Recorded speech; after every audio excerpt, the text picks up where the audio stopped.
اور اس اطاعت میں صرف یہ اطاعت ہی نہیں آتی کہ وہ کہے کھانا لا دو تو لا کے رکھ دے، اور وہ کہے کہ بازار چلو تو ساتھ چل دے۔ اس اطاعت میں شوہر کی جسمانی ضرورت پوری کرنے کی اطاعت بھی شامل ہے، جسے بعض اوقات بہت سی پڑھی لکھی خواتین اپنے حق میں ایک ظلم سمجھنے لگتی۔ ایک دفعہ کہیں میری ملاقات ایک خاتون سے ہوئی، کیمبرج یونیورسٹی سے انہوں نے لاء میں ایم فل کیا تھا، تو مجھ سے کہنے لگی کہ میرا ایک مسئلہ ہے۔ میں نے کہا بتائیے؟ کہنے لگی کہ میرا شوہر مجھے ریپ کرتا ہے میری مرضی کے بغیر۔ میں نے کہا قانون پڑھ کے قانونی ٹرمز ہی گھر میں بھی استعمال ہوں گی، شوہر اور ریپ؟ میرا تو سر چکرا گیا۔ یہ بات بہت ڈھکی چھپی ہے، لیکن چونکہ دین کا ایک حصہ ہے اس لیے بتانا ضروری ہے۔ بہت سے گھرانوں میں خرابیاں اور بہت سے گھرانوں میں لڑائیاں اور بدمزاجیوں کی جو روٹ کاز ہے وہ یہاں سے شروع ہوتی ہے، جسے کوئی نہیں کھولتا، نہ کوئی ماں بتاتی ہے، نہ کوئی استاد بتاتا ہے، نہ کوئی اور اچھا مشورہ دیتا ہے کہ اس معاملے میں اللہ نے شوہر کو حق دیا ہے اور عورت پر لازم کیا ہے کہ وہ شوہر کی اطاعت کرے۔ لیکن جب عورت کا ایک موڈ ہی صرف ریزسٹ کرنے کا بن جائے اور شوہر کو صرف یہ انڈرسٹینڈنگ ہو کہ اس نے تو میری بات ماننی ہی نہیں، تو یہ چیز بہت سی تلخیوں کو جنم دیتی ہے۔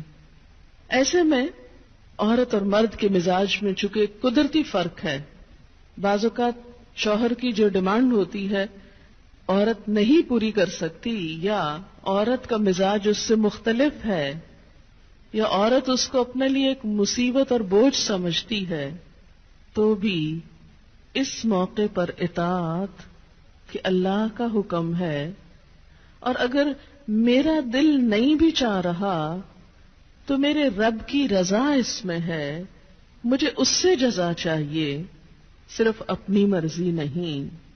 آپ دیکھیں کہ جب سے عورت نے اپنے اوپر گھر اور باہر کی دوہری ذمہ داری لی، تو اس میں عورت کے لیے اس مقام پر اطاعت شوہر زیادہ مشکل ہو گئی، کیونکہ وہ دن بھر باہر کے کاموں سے اتنی تھکی ہوئی ہے کہ اب وہ اس قابل نہیں کہ شوہر کی بات مان سکے۔ وہ بے شمار گھر کے علاوہ باہر کی ٹینشنز میں گرفتار ہے، لہذا ایک طرف اپنا گھر خراب کر رہی ہے، ظاہر ایک شوہر کو اگر روز نہ ہی سننی پڑے تو اس کی توجہ لازماً باہر جائے گی، وہ کہیں اور دیکھے گا، ذمہ دار کون ہوگا؟ اور دوسری طرف اللہ تعالیٰ کی ناراضگی بھی۔ اللہ کی رضا شوہر کی رضا میں ہے اور اللہ کی ناراضگی شوہر کی ناراضگی میں ہے۔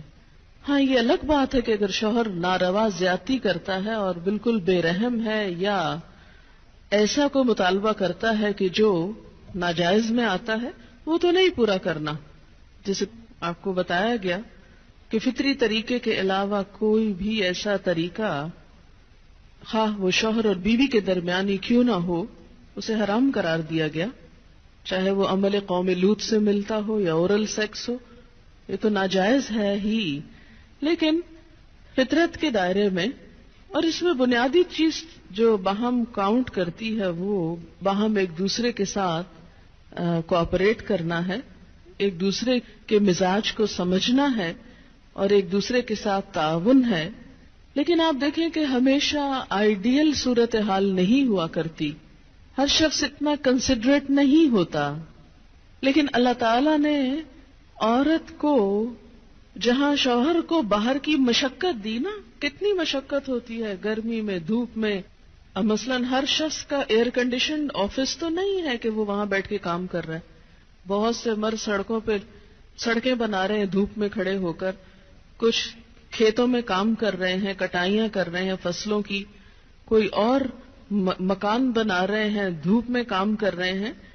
تو مرد اگر سارے دن کی باہر مشقت کرتا ہے تو وہ بھی ایک پینفل کام ہے، اور اس نے محنت کی اور بیوی کے لیے سارا آرام فراہم کیا، کھانا پینا باقی ضروریات، اب اگر بیوی کو اس کا مطالبہ پورا کرنے میں تھوڑی تکلیف ہو رہی ہے تو کیا ہوا کہ موڈ نہیں یا دل نہیں مان رہا تو کیا ہوا، نہ صحیح. لیکن اس کے باوجود جو عورت یہ سمجھتی ہے کہ میں اپنے موڈ کے خلاف جا کر بھی اگر اپنے شوہر کو راضی کرتی ہوں تو یہ میرے رب کی رضا حاصل کرنے کا ایک ذریعہ ہے، تو آپ دیکھیں کہ یہ وہ چیز ہے جس کا صلہ آپ کو اللہ دنیا میں دے دے گا، کیونکہ آپ یہاں صرف شوہر کی نہیں اللہ کی بھی اطاعت کر رہی ہیں، کیونکہ ایک مسلمان عورت کو اس کے رب نے یہ حکم دیا ہے. اور اس میں وہ حدیث آپ نے سن رکھی ہوگی اور عورتوں کو سنانے میں بڑی مشکل پیش آتی ہے مجھے ہمیشہ، اور عورتیں ایک دم اوفینڈ ہونے لگتی ہیں. لیکن بات یہ ہے کہ چونکہ اللہ کے رسول صلی اللہ علیہ وسلم نے فرمایا ہے اور ہم ان کا نام سن سن کے روتے ہیں محبت میں اور نعتیں سن سن کے جھومتے ہیں، تو یہ حکم بھی آپ کا مان لینا چاہیے اور اس حدیث کو بھی سن لینا چاہیے اتنی ہی خوشی سے جتنی خوشی سے ایک نعت سنتے ہیں. نبی صلی اللہ علیہ وسلم نے فرمایا جب مرد اپنی بیوی کو اپنے بستر پر بلائے اور وہ نہ آئے تو صبح تک فرشتے اس پر لعنت کرتے ہیں. بخاری کی روایت ہے کتاب النکاح. ٹھیک ہے اس میں کہ اگر بیوی بیمار ہے یا اسے کوئی ایسی تکلیف ہے یا کوئی جینون ریزن ہے تو اس میں اللہ تعالیٰ اتنے بے رحم نہیں ہے کہ وہ دیکھ رہے ہیں کہ ایک عورت بخار میں پڑی ہے اور اس کا شوہر اس سے مطالبہ کر رہا ہے اور عورت نے نہیں مانا تو اس پہ لعنت بھجوانی شروع کر دی جائے. نہیں، یہاں ایک نارمل حالات کی بات ہے کہ ایک عام حالات میں ایک عورت اگر اطاعت نہیں کرتی یا بات نہیں مانتی. اور اسی لیے ایک اور حدیث ہے، حضرت ابو ہریرہ کہتے ہیں کہ آپ صلی اللہ علیہ وسلم نے فرمایا اگر عورت کا خاوند اس کے پاس موجود ہو تو وہ اس کی اجازت کے بغیر نفلی روزہ نہ رکھے. تو گویا شوہر کی اطاعت نمبر 1 عام روزمرہ زندگی کے کاموں میں کوآپریشن، اطاعت بمعنی کوآپریشن ہے. طاعن کا مطلب ہوتا ہے خوشی سے کام کرنا. نمبر 2 اس کی خاص ضرورت یا تقاضے کو پورا کرنے میں اطاعت. ہاں، کہاں اطاعت نہیں؟ جب وہ کوئی حرام کام کرنے کو کہے، جب وہ کوئی ناجائز کام کرنے کو کہے، جب وہ اللہ اور اس کے رسول صلی اللہ علیہ وسلم کی مرضی کے خلاف کام کرنے کو کہے. لا طاعت لمخلوق فی معصیت الخالق. مخلوق کی اطاعت جائز نہیں خالق کی نافرمانی میں. اگر اللہ تعالیٰ کسی کام پہ ناراض ہے وہ اطاعت جائز ہے. بہت سی خواتین کو دیکھا ہے جہاں اللہ کی نافرمانی ہو رہی ہے وہاں تو شوہر کی بات بھاگ بھاگ کے مانی جا رہی ہے، اس لیے کہ وہ اپنے نفس کے مطابق ہے نا. آپ سب جانتے ہیں کہاں کہاں. لیکن جہاں شوہر کی اطاعت اللہ کی رضا کے مطابق ہے لیکن ہماری رضا کے خلاف ہے تو پھر ہم وہاں نہیں بات مانتے. تو بسا اوقات ہم بظاہر اللہ کی رضا کا لیبل تو لگاتے ہیں، ہوتی اندر سے اپنے نفس کی اطاعت ہے. اور بعض اوقات شوہر کی اطاعت کا لیبل لگاتے ہیں لیکن وہاں بھی اصل میں نفس کی اطاعت ہوتی ہے کہ ہمارا اپنا دل وہی چاہ رہا ہوتا ہے جو شوہر چاہتا ہے اس وقت. بعض اوقات کئی غلط کام شوہر چاہتے ہیں نا کہ بیوی کرے، ہم خود بھی وہ چاہ رہے ہوتے ہیں، ساتھ اس لیے آڑ لے لیتے ہیں جی شوہر نہیں مانتے. مثلا سر ڈھکنا شوہر کو پسند نہیں، کیا کریں، اب شوہر کی اطاعت بھی تو اللہ ہی نے کہا. یہاں شوہر کی ہم 100% اطاعت کو تیار ہو جاتے ہیں کیونکہ اندر سے اپنا دل جو ساتھ ہے.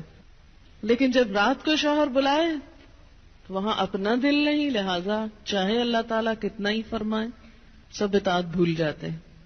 تو ایک مسلمان عورت، ایک فرما بردار عورت شوہر کے لیے اطاعت گزار ہے. میں کہتی ہوں کہ اگر عورتیں صرف اس آیت کے چھوٹے سے حصے جو 2 لفظ پر مبنی ہے فالصالحات کان اطاعت پر عمل کریں، ان کے گھریلو زندگی کے 50% مسائل خود حل ہو جائیں گے. آدھے مسئلے یہیں سے حل ہو جائیں گے کیونکہ مرد سیٹسفائیڈ ہوگا، اس کی نگاہیں اور عزت محفوظ ہوگی تو وہ اپنا کوئی بھی کام دل جمی سے کر سکے گا. اگر وہ مطمئن نہیں گھر کی طرف سے تو گھر تو کیا باہر بھی وہ کام درست طور پر نہیں کر سکے گا. تو فالصالحات قانتات، نیک عورتیں فرما بردار ہوتی ہیں. نبی صلی اللہ علیہ وسلم نے فرمایا بہترین بیوی وہ ہے جس کی طرف تم دیکھو تو وہ تمہیں خوش کر دے، جب تم اسے کسی بات کا حکم دو تو بجا لائے، اور تمہاری عدم موجودگی میں تمہارے مال اور اپنی ذات کی حفاظت کرے. تو ہمیں ایسی بہترین عورت بن کے دکھانا ہے.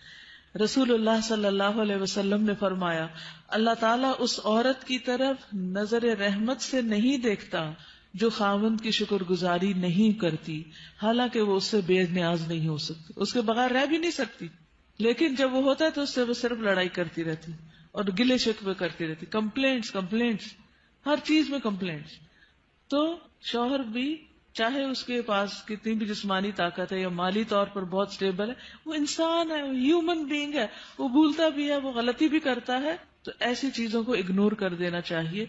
ہمیشہ گنتی کر کے رکھے کہ اس کے احسانات کتنے ہیں اور اس کی غلطیاں کتنی ہیں. اگر وہ برابر ہوں تو بھی شکر گزار رہیں، اور اگر اس کی نیکیاں یا احسانات زیادہ ہوں اور غلطیاں کم ہوں تو غلطیوں کی بنا پر اس کی ناشکری نہیں کریں.